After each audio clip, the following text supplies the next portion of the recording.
Hi everybody, welcome to my channel. In this video I want to talk a little bit about how I budget on a month-to-month basis, some of the apps or tools I use, and kind of my thought process that I use as I budget. So you might find parts of it that you like and you want to implement into your process, or it might be, too much for you. So take what you will, but I was just going to dive into some of the ways that I approach our budget. I will not be sharing our income at this time in these videos, but just sharing the concepts. So the first one I want to talk about is the EveryDollar app. So this one is from Dave Ramsey Solutions. So I found this in the beginning of our debt-free journey when we were following loosely the Dave Ramsey principles. And there is a free and a paid version. I use the free version. The paid version will link to your accounts and automatically pull in the transactions. But I'm in our finances enough that I don't mind entering those transactions. So I don't do it every day, maybe every couple of days. But the app allows you to have your different categories. So you can have different categories for income and then each of your spending categories as well. So anything housing related, transportation, groceries, debt, they're all broken out, and you can have what you plan to spend, and then as you enter them, it will tell you what you have remaining and what you have spent, so depending on how you want to look at it. This one is really helpful for me to kind of track both our grocery budget and our eating out budget. Those tend to be ones that I go over on. So that's kind of nice if you're doing it in a little bit more of a real time. You can say, oh, well, we have $2 left in our eating out budget, so we're either going to go over or we shouldn't be eating out. So that's kind of nice because it tells you based on what you've put in for what you want to budget. Once you're over, it turns red and will let you know that you have spent over your allotted amount. So that's kind of nice. So I do this, like I said, on a monthly basis. However, I haven't found a way, and maybe it's capable, maybe it's not. But I can't figure out how to pull reports from that to do any kind of trending to say, okay, well, here's how I'm spending. So I do use that app and I like it. However, I have started to supplement that with an Excel or a Google Sheet. And in that document, then it's kind of the same thing where I'm going to have our income, our expenses. So it's going to be both fixed expenses and our variable expenses. And I also color code them, and I'm going to drop that here so you can see it. And then savings in green at the bottom. So anything that we are putting towards different types of financial goals. So whether that's our Kids 529s, the Roth IRA, if we're contributing to our Fundrise real estate account, the various sinking funds that we have and we contribute to on different schedules. And then also anything we put additional towards the mortgage principal also falls into that category of savings.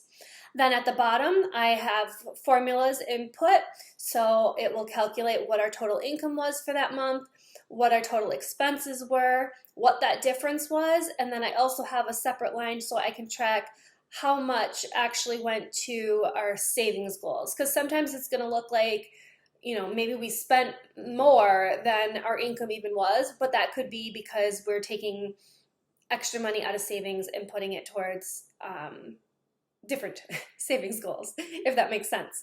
So just pulling those line items out, I have found that to be helpful because then I can track month over month and say, okay, well, say around Christmas time, the holidays, that spending tends to be more, or when we're receiving an influx of money, whether that was Christmas money or tax returns, just kind of getting a better feel of what those income and expense variables can be on a month-to-month basis. So I like that for a big picture. And I do also go into that one and update that on a fairly routine basis. I wouldn't say as frequently as the EveryDollar app. That one maybe just a couple of times a month because I'm not using that to determine my actual budget. It's more of just a record-keeping tracking mechanism, if that makes sense. So the last one I want to talk about is a newer tool that I am trying to use, and to be honest, I I am just struggling with it a little bit. I think it's just going to take me a little bit of time. I really like the idea behind it. And this is the pay period budgeting. And I purchased a template for $9 from Debt Free Mom. So that is the template that I have been using and kind of just tweaked to our needs based on our income and our various expenses. So the thought with this one is that you break down your budget by pay period. So, from the start of, okay, I get paid today till the day before the next pay period. Gets a little bit funky here. Our pay periods align, but the pay days are different. I get paid on Thursdays. My husband gets paid on Fridays. And technically it like comes the day before. So that made it a little bit tricky trying to determine those date ranges. But the thought is that you look at how much income you have coming in for this pay period, so each paycheck, and then determine what bills need to be paid within that pay period. So, if something is always due on like the first. So for example, our mortgage is due on the first of every month. So then that would fall within that pay period budget where the first is going to lie. So you plug in all of your known expenses, kind of going through your records and your bills of knowing when those due dates are, and kind of putting in the budget that way, because there's going to be certain, and this is where it's really helpful, because there's certain times within a month. So for example, the beginning of the month for us, like when that mortgage processes, that's a large expense. So that takes up a huge chunk of our income. So you can be technically negative in that pay period and positive in the one either prior or after. So sometimes it helps to know, okay, well, it looks like I have a lot of money right now, but I need to be planning ahead for when that mortgage payment comes out and I have to pay that and I don't have enough, based on the income or whatever it might be. So this is kind of a nice way to be able to say, okay, this is what I have to work with. Here's the bills that have to be paid and when they have to be paid. Here's, my I guess it's technically biweekly, right, for us, 2-week allotment for groceries or for restaurants, whatever it might be, plugging in all of those and then looking at that number to see up at the top, it will tell you the amount that you have left. So this can be really helpful, like I mentioned, just in planning ahead to know, okay, well, I need to carry some of this remainder over. It looks like I have a surplus after this pay period, but next pay period I don't. So I need some of that money from this pay period in order to pay some of those bills in the next pay period. And then there will be a line up at the top where you can like carry it over. And the thought behind this also is kind of using that same mentality of zero-based budgeting, where every dollar has a name. So even though it looks like I have extra, I'm going to carry that over because it's earmarked for the mortgage that's coming out the next pay period, something like that.